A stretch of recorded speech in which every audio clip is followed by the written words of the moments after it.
राधे राधे, हरे कृष्ण, ओम श्री विष्णवे नमः।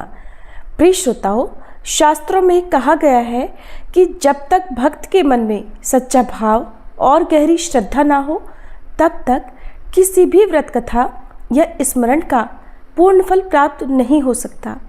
केवल नियमों का पालन ही पर्याप्त नहीं, बल्कि हृदय की सच्ची भक्ति ही भगवान को प्रसन्न करती है। इसलिए आज हम अजा एकादशी की मुख्य कथा सुनाने से पहले आपको एक प्रेरक प्रसंग सुनाएंगे। और ये प्रेरक प्रसंग बताता है कि जब भक्त का मन पूर्णतः भगवान में लीन हो जाता है और उसकी भक्ति अत्यंत गहरी हो जाती है, तब वो अपने प्रभु को भी अपने भाव के अनुरूप ढाल लेता है। भगवान स्वयं भक्त के हृदय में बसे भाव के अनुसार रूप धारण कर लेते हैं और उसकी श्रद्धा को सार्थक कर देते हैं।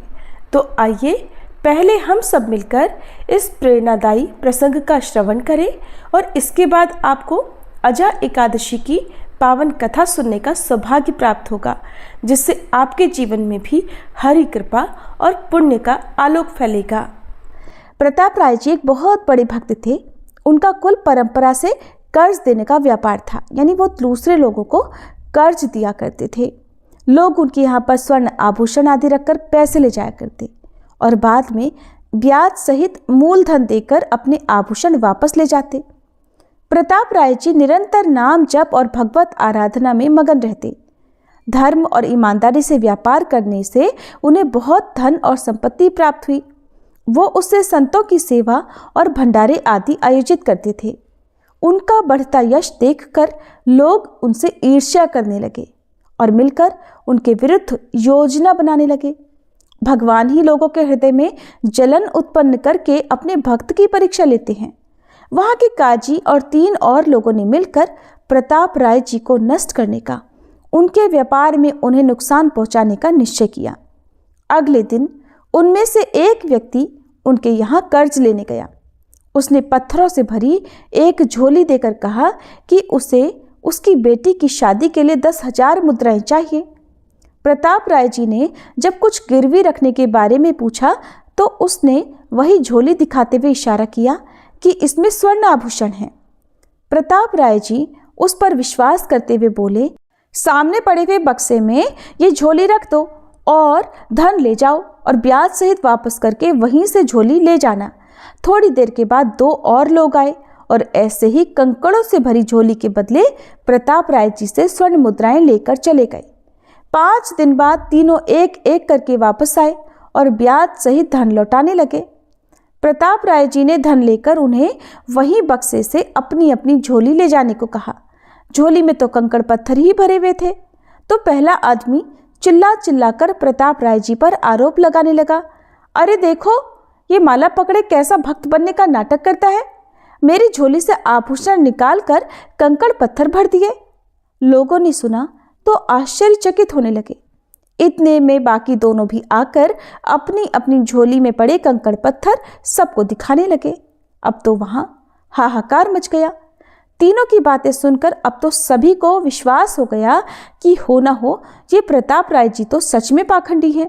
और अब सबका विश्वास उन पर से उठ गया, क्योंकि उन्होंने सोचा कोई एक झूठ बोलेगा, 2 झूठ बोलेगा, लेकिन इतने सारे लोग तो झूठ नहीं बोल सकते कि आभूषण के बदले कंकड़ पत्थर वापस लौटाए हैं। अब वहां का काजी जिसने मिलकर ये योजना बनाई थी वो बादशाह के पास गया और प्रताप राय को दंड दिलाने की बात रखने लगा। आदेश हुआ कि प्रताप राय जी को बंदी बना लिया जाए और उनकी सारी संपत्ति जब्त कर ली जाए। प्रताप राय जी संपत्ति जब्त होने की बात जानते ही अपनी पत्नी से बोले, ठाकुर जी को लेकर तुरंत अपने मायके चली जाओ। उनका भोग पूजा आदि नहीं रुकना चाहिए। उनको बचाओ, हम तो जेल में जैसा कष्ट आएगा भोग लेंगे। प्रताप राय जी की पत्नी ने ऐसा ही किया। उधर बादशाह के सैनिकों ने प्रताप राय जी की सारी संपत्ति जब्त कर ली और उन्हें बंदी बनाकर जेल में डाल दिया। प्रताप राय जी को संपत्ति की कोई चिंता नहीं थी। उन्हें चिंता थी तो केवल और केवल अपने ठाकुर जी की और उनकी सेवा की। तब कुछ लोगों ने बादशाह को बताया कि इन्होंने अपनी पत्नी और ठाकुर जी को तो मायके भिजवा दिया है और उनके ठाकुर जी की मूर्ति तो अष्ट धातु की है, बड़ी महंगी है, इसीलिए तो प्रताप राय ने पत्नी को उसे ले जाने को कह दिया। अब जब बादशाह को पता चला तो बादशाह ने उनकी पत्नी को ही मायके से ठाकुर जी सहित बंदी बना लाने का आदेश दे दिया। अब सैनिकों ने उनकी पत्नी को भी जेल में डाल दिया और ठाकुर जी को संपत्ति मानकर बाकी सामान के साथ गोदाम में बंद कर दिया। प्रताप राय जी पत्नी को हथकड़ियों में देखकर सब कुछ समझ गए। वह एकांत भाव होकर भगवान से प्रार्थना करने लगे, प्रभु आज तक आपसे कुछ नहीं मांगा, न ही कभी कोई शिकायत की, पर आज आपको गोदाम में बंद कर दिया गया है, जहाँ पर हम आपको न तो भोग लगा सकते हैं और न आपकी कोई सेवा ही कर सकते हैं। हम आपको अपने प्राणों से भी अधिक प्यार करते हैं और आपको हो रहा ये कष्ट हमें सहन नहीं हो पा रहा। कुछ उपाय कीजिए प्रभु, जिससे आपको भोग लगाना ना रुके, नहीं तो मैं जीवित नहीं रह पाऊंगा। अगर आपके भोग की व्यवस्था यहीं हो जाए तो चाहे आप हमें आजीवन जेल में रखिए, हमें कोई परवाह नहीं। भगवान प्रताप राय जी का ये भाव देखकर बहुत प्रसन्न हुए कि इस स्थिति में भी से मेरी चिंता है। पत्नी सहित बंदी बना लिए गए, इतना अपमान हुआ, सारी संपत्ति जब्त हो गई, फिर भी मेरे भोग की ही चिंता है। तत्काल भगवान ने उनका समर्पण देखते हुए अपना साक्षात्कार उन्हें कराया। प्रभु ने उन्हें जेल में ही दर्शन दिए। वहाँ का एक जमींदार प्रताप राय जी के समर्थन में बादशाह के सामने आया। ऐसी भगवत लीला हुई और फिर वह बोला, प्रताप राय जी के प्रति कोई पाखंड रचा गया है महाराज, क्योंकि वो तो ऐसा कभी नहीं कर सकते। उन तीनों की सही से दोबारा जांच होनी चाहिए। बादशाह ने तीनों को धमकी देते हुए कहा कि अगर सच नहीं बोलोगे तो फांसी पर चढ़ा दिए जाओगे। तब तीनों ने बताया कि झोली में कंकड़ उन्होंने स्वयं रखे थे और ये सब काजी की ही योजना थी। बादशाह ने तुरंत काजी को बुलवाकर उसे दंड दिया और उन तीनों को भी बंदी बनाने का आदेश दिया। साथ ही साथ प्रताप राय जी की पूरे नुकसान सहित सब अर्थ और संपत्ति वापस लौटाई और बड़े सम्मान सहित उन्हें वहां से रिहा कर दिया गया। भक्त के जीवन में भगवान ऐसी ऐसी विपत्तियों की लीलाएं अपना साक्षात्कार कराने के लिए ही तो रचते हैं, इसीलिए तो उनके जीवन में सबसे अधिक कष्ट दुख भेजते हैं। प्रताप राय जी और उनकी पत्नी दोनों को जेल में ही भगवत का साक्षात्कार हुआ। भाद्रपद मास का समय था और ये महीना वर्षा ऋतु का हृदय कहलाता है। चारों ओर हरियाली छा जाती है, खेत खलिहान लहराने लगते हैं, झिंगुरों की गूंज और मेघों की गड़गड़ाहट वातावरण को भक्ति और रहस्य से भर देती है। ऐसे ही भादों के पावन प्रभात काल में जब सूर्य की पहली किरणें गंगा तट पर सुनहरी आभा बिखेर रही थी, उस समय हस्तिनापुर का राजमहल भी शांति और गंभीरता से आलोकित हो रहा था। धर्मराज युधिष्ठिर उस सुबह गहन चिंतन में डूबे हुए थे। उनके हृदय में प्रश्नों का सागर उमड़ रहा था। कौन सा व्रत मनुष्य को पाप मुक्त कर सकता है? कौन सा साधन मोक्ष और कल्याण का मार्ग प्रशस्त करता है?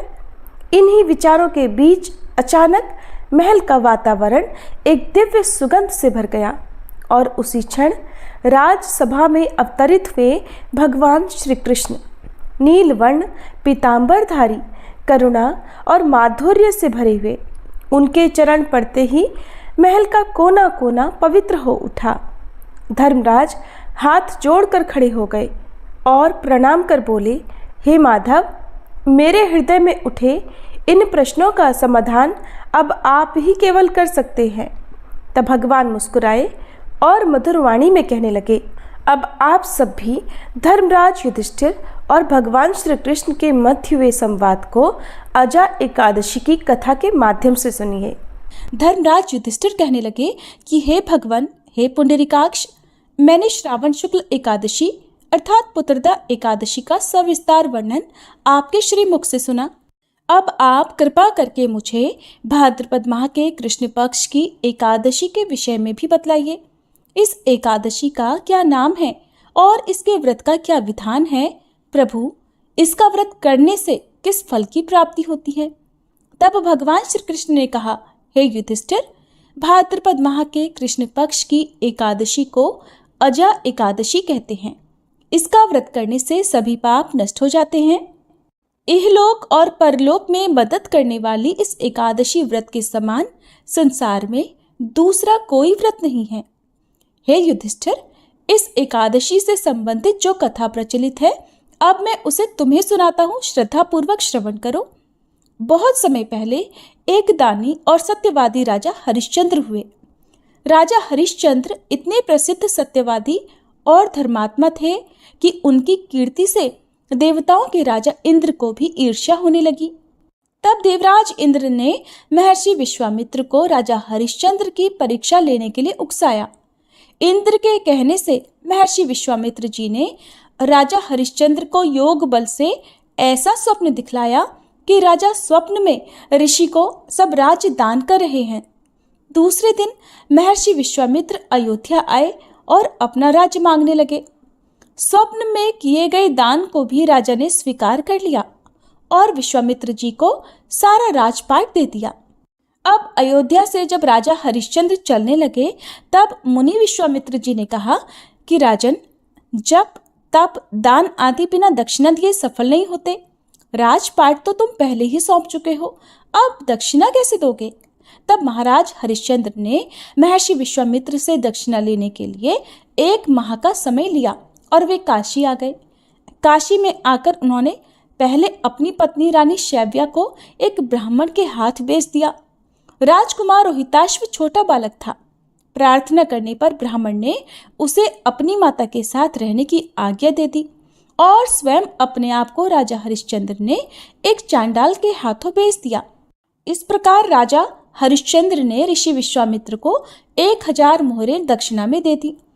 अब महारानी शैव्या ब्राह्मण के घर में दासी का काम करने लगी। चांडाल के सेवक होकर राजा हरिश्चंद्र शमशान घाट की चौकीदारी करने लगे। राजा हरिश्चंद्र शमशान में मृतों के परिजनों से दाह संस्कार के बदले कर वसूली लेने का काम करते थे।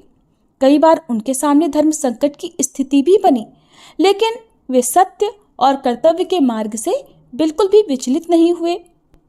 फिर एक दिन शमशान भूमि की तरफ गौतम ऋषि आ गए। राजा ने ऋषि को प्रणाम किया। गौतम ऋषि ने कहा कि राजन, किसी पूर्व जन्म के पाप के कारण आपकी ये दशा हुई है। यदि तुम भाद्रपद कृष्ण पक्ष की एकादशी का व्रत करो और अजय एकादशी व्रत की कथा सुनो, तो तुम्हारा इस स्थिति से उद्धार हो जाएगा। राजा ने ऋषि की बात मानी और अजय एकादशी का व्रत करने लगे।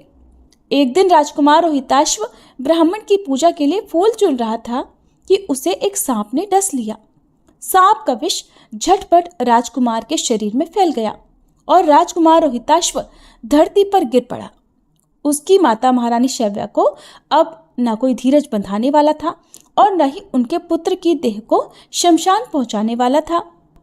तब रानी शैव्या रोती बिलखती पुत्र के शव को लेकर शमशान में पहुंची, तो पुत्र के शव को देखकर राजा हरिश्चंद्र का कलेजा भर आया, क्योंकि उस समय राजा शमशान घाट में मृतों के शवों का दाह संस्कार करने का काम किया करते थे। इसलिए अपनी पत्नी से अपने पुत्र की मृत्यु का सारा वृतांत सुनकर राजा हरिश्चंद्र ने कहा कि रानी, इस समय मैं अपने कर्तव्य में बंधा हुआ हूँ। जो भी यहाँ दाह संस्कार के लिए आता है उसे कर के रूप में कुछ न कुछ देना ही पड़ता है। अब रानी के पास तो देने के लिए कुछ भी नहीं था। राजा हरिश्चंद्र को बड़ा दुख हुआ, किंतु वे अपने धर्म पर स्थिर बने रहे। दोनों ही इस दुख की घड़ी में भगवान को याद कर रहे थे। जब राजा हरिश्चंद्र ने अपनी पत्नी को दाह संस्कार नहीं करने दिया, तब रानी ने अपनी आधी साड़ी चीरकर राजा हरिश्चंद्र को कर के रूप में दे दी। भगवान भी ये सब कुछ देख रहे थे। तब राजा हरिश्चंद्र की कर्तव्य परायणता को देखकर वहां भगवान नारायण, देवराज इंद्र, धर्मराज आदि देवता और महर्षि विश्वामित्र प्रकट हो गए। उन्होंने उनके मृत पुत्र को फिर से जीवित कर दिया और राजा हरिश्चंद्र को उनका खोया हुआ राज्यपाट भी वापस लौटा दिया। तो इस प्रकार अजय एकादशी व्रत के पुण्य प्रभाव से राजा हरिश्चंद्र के समस्त दुखों का निवारण हो गया। सत्य के प्रभाव से राजा हरिश्चंद्र महारानी शैव्या के साथ भगवान के धाम में चले गए। महर्षि विश्वामित्र ने राजकुमार रोहिताश्व को अयोध्या का राजा बना दिया। भगवान श्री कृष्ण कहते हैं, हे राजन, ये सब अजय एकादशी के प्रभाव से ही हुआ।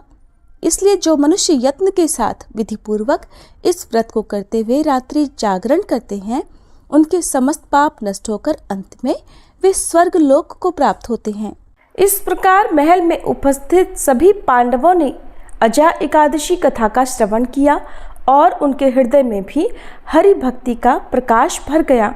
युधिष्ठिर महाराज ने हाथ जोड़कर कहा, हे माधव, आज आपने मेरे मन के संशय दूर कर दिए और धर्म का वास्तविक मार्ग दिखा दिया। प्रिय श्रोताओ, अजा एकादशी की कथा श्रवण करने मात्र से ही पाप नष्ट होते हैं और पुण्य की प्राप्ति होती है। आइए हम सभी मिलकर यही प्रार्थना करें कि भगवान श्री हरि विष्णु और श्री कृष्ण की कृपा से हम सभी के जीवन में धर्म, प्रेम और कल्याण का संचार हो। हरे कृष्ण हरे राम। अब सुनिए 11 माता की कथा। एक बार देवर्षि नारद जी वैकुंठ लोक को गए। वहां उन्होंने भगवान श्री लक्ष्मी नारायण जी को प्रणाम किया। फिर नारद जी ने श्री हरि से कहा, प्रभु, अब धरती पर आपका प्रभाव कम हो रहा है। धर्म पर चलने वालों को कोई अच्छा फल नहीं मिल रहा। जो पाप कर रहे हैं उनका भला हो रहा है। तब श्री हरि कहने लगे, ऐसा नहीं है देवर्षि, जो भी हो रहा है सब नियति के कारण हो रहा है। श्री हरि की बात सुनकर नारद जी बोले, प्रभु, मैं तो देखकर आ रहा हूँ कि पापियों को तो अच्छा फल मिल रहा है, लेकिन भला करने वाले और धर्म के रास्ते पर चलने वाले लोगों को बुरा फल मिल रहा है। उन्हें दुख भोगने पड़ रहे हैं। भगवान ने कहा, देवर्षि, कोई ऐसी घटना बताओ जिससे तुम्हें ये लग रहा हो। नारद जी कहने लगे, प्रभु, अभी अभी मैं एक जंगल से आ रहा हूँ। वहाँ पर एक गाय दलदल में फंसी हुई थी। कोई भी उसे बचाने वाला नहीं था। थोड़ी ही देर के बाद मैंने देखा कि एक चोर उधर से गुजरा। दलदल में फंसी हुई गाय को देखकर वो रुका तक नहीं, बल्कि उस गाय पर पैर रखकर वह दलदल से भरा हुआ गड्ढा लांघकर आगे निकल गया। आगे गया तो उस चोर को सोने की मोहरों से भरी एक थैली मिली। थोड़ी ही देर बाद वहाँ पर एक साधु महाराज आए। उन्होंने उस गाय को दलदल में फंसा देखा तो गाय को बाहर निकालने की पूरी कोशिश की और पूरी ताकत लगाकर आखिरकार उस गाय को निकाल लिया। गाय को बाहर निकालने के प्रयास में वह साधु महाराज खुद दलदल से लथपथ हो गए थे। जब वह साधु महाराज आगे बढ़े तो एक गड्ढे में गिर गए और उन्हें चोट लग गई। प्रभु, अब आप ही बताइए, ये कौन सा न्याय है? नारद जी की पूरी बात सुन लेने के बाद श्री हरि बोले, देवर्षि, ये सही ही हुआ। जो चोर गाय पर पैर रखकर भाग गया था, उसकी किस्मत में तो एक खजाना था, लेकिन उसके इस पाप के कारण उसे केवल कुछ मोहरें ही मिल पाईं। वहीं उन साधु महाराज को गड्ढे में इसलिए गिरना पड़ा क्योंकि उनके भाग्य में उस समय मृत्यु लिखी हुई थी। लेकिन एक गाय को बचाने के कारण, दलदल से बाहर निकालने के कारण उनके पुण्य बहुत अधिक बढ़ गए और उनकी मृत्यु बस एक छोटी सी चोट में बदल गई। इंसान के कर्म से ही उसका भाग तय होता है देवर्षि, इसलिए अच्छे कर्म करना कभी भी नहीं छोड़ना चाहिए। श्री हरि की बात सुनकर देवर्षि नारद मुस्कुराते हुए और प्रभु को प्रणाम करते हुए नारायण नारायण कहकर प्रभु की रचाई हुई सृष्टि की अन्य लीलाएं देखने के लिए चल पड़े। प्रेम से बोलिए श्री लक्ष्मी नारायण भगवान की जय। अब सुनिए एकादशी माता की कथा। इस कथा को सुनने से ही एकादशी का व्रत पूरा माना जाता है। श्रोताओं, एक बार एक बूढ़ी माँ ने एकादशी का उपवास रखा। बड़े ही भक्ति भाव से वह एकादशी की पूजा किया करती थी। वे बूढ़ी हो चुकी थी। उन्हें वृद्धावस्था में कोई भी ऐसी वस्तु नहीं चाहिए थी जो वे एकादशी का उपवास रखती, क्योंकि एकादशी का उपवास रखने से तो श्री हरि की कृपा से सब कुछ मिल जाता है। वो बूढ़ी माँ तो अपने बच्चों के लिए, अपने परिवार की सुख सुविधा के लिए इतना कठिन व्रत रखती थी।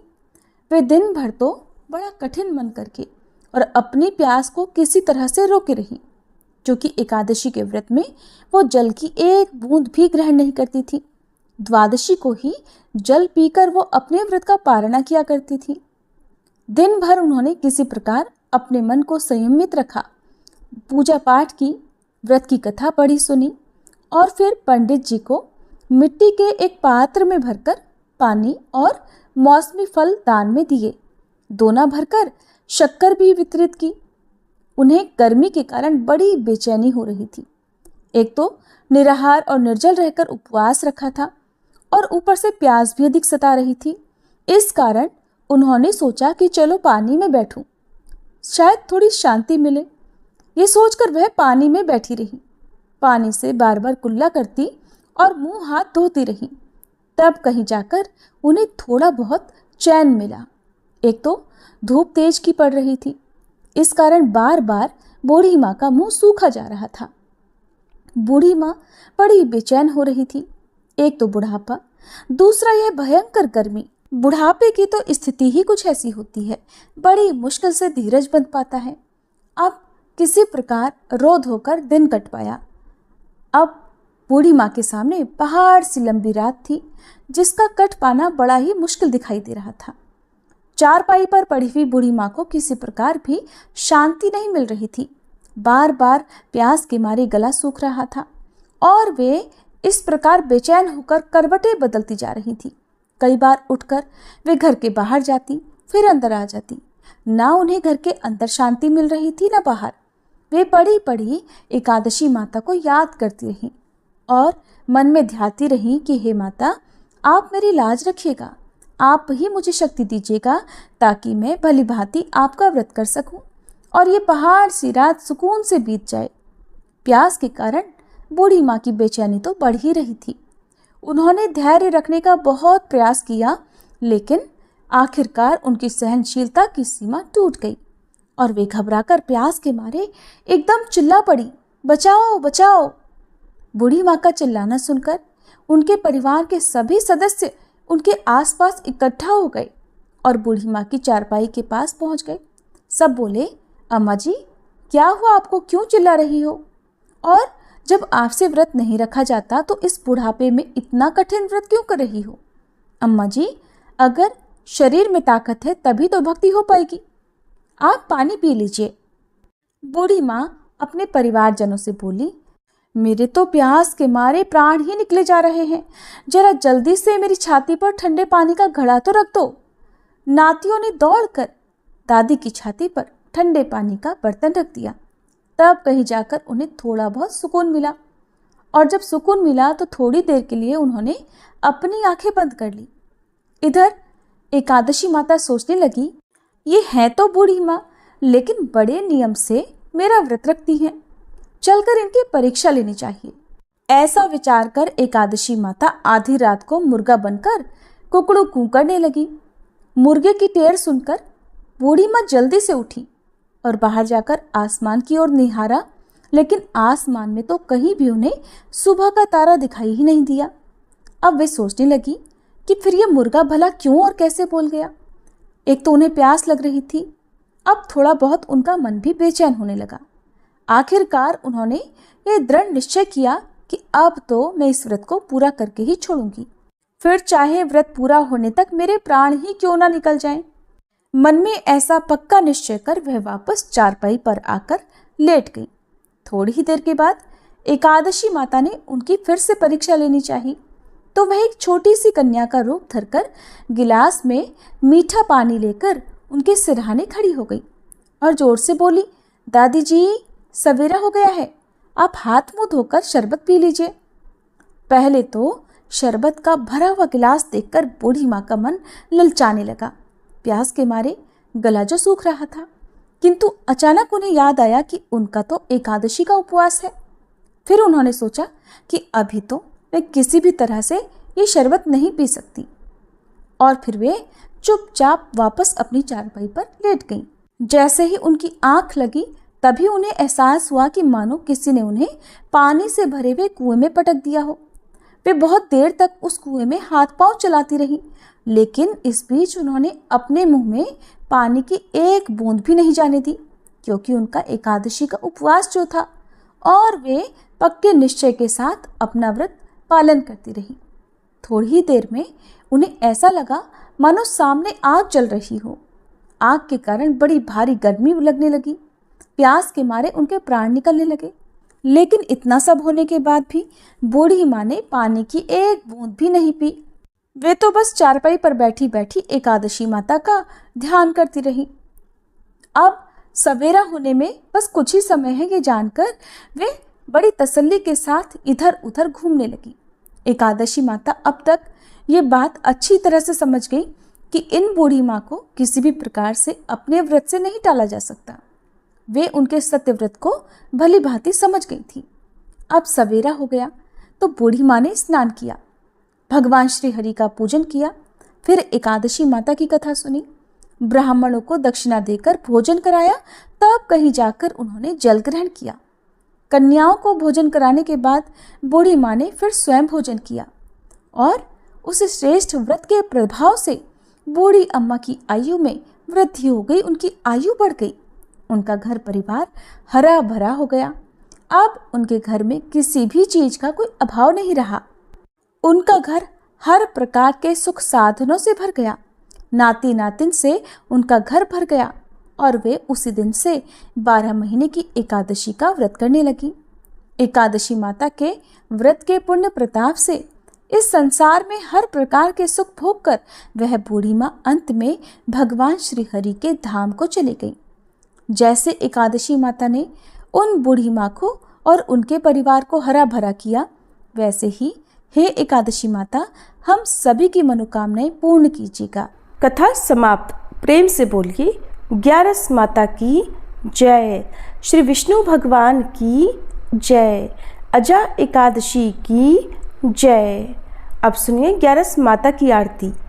ओम जय एकादशी माता मैया, जय एकादशी माता। विष्णु पूजा व्रत को धारण कर शक्ति मुक्ति पाता। ओम जय एकादशी माता। तेरे नाम गिनाऊं देवी, भक्ति प्रदान करनी, गण गौरव की देनी, माता शास्त्रों में वरनी। ओम जय एकादशी माता। मार्गशीर्ष के कृष्ण पक्ष की उत्पन्ना विश्वतारिणी जनमी, शुक्ल पक्ष में हुई मोक्षदा मुक्तिदाता बन आई। जय एकादशी माता। पौष के कृष्ण पक्ष की सफला नामक है, शुक्ल पक्ष में होए पुत्रदा आनंद अधिक रहे। ओम जय एकादशी माता। नाम षट तिला माघ मास में कृष्ण पक्ष आवे, शुक्ल पक्ष में जया कहावे, विजय सदा पावे। जय एकादशी माता। विजया फागुन कृष्ण पक्ष में शुक्ला आमल की, पाप मोचनी कृष्ण पक्ष में चैत्र महाबली की। ओम जय एकादशी माता। चैत्र शुक्ल में नाम कामदा धन देने वाली, नाम बरूथनी कृष्ण पक्ष में वैशाख महावाली। ओम जय एकादशी माता। शुक्ल पक्ष में होए मोहनी अपरा ज्येष्ठ कृष्ण पक्षी, नाम निर्जला सब सुख करनी, शुक्ल पक्ष रखी। जय एकादशी माता। योगिनी नाम आषाढ़ में जानो कृष्ण पक्ष करनी, देव शयनी नाम कहायो शुक्ल पक्ष धरनी। जय एकादशी माता। कामिका श्रावण मास में आवे कृष्ण पक्ष कहिए, श्रावण शुक्ला होए पवित्रा आनंद से रहिए। जय एकादशी माता। अजा भाद्रपद कृष्ण पक्ष की परिवर्तनी शुक्ला, इंद्रा आश्विन कृष्ण पक्ष में व्रत से भव सागर निकला। जय एकादशी माता। पापांकुश है शुक्ल पक्ष में आप हरनहारी, रमा कार्तिक में आवे सुखदायक भारी। ओम जय एकादशी माता, देवोत्थानी शुक्ल पक्ष की दुख नाशक मैया, पावन मास में करो विनती पार करो नैया। ओम जय एकादशी माता, परमा कृष्ण पक्ष में होती जन मंगल करनी, शुक्ल पक्ष में होए पद्मनी दुख दारिद्र हरनी। ओम जय एकादशी माता, जो कोई आरती एकादशी की भक्ति सहित गावे, जन गुरुदिता स्वर्ग का वासा निश्चय वह पावे। ओम जय एकादशी माता, मैया जय एकादशी माता। ओम जय एकादशी माता।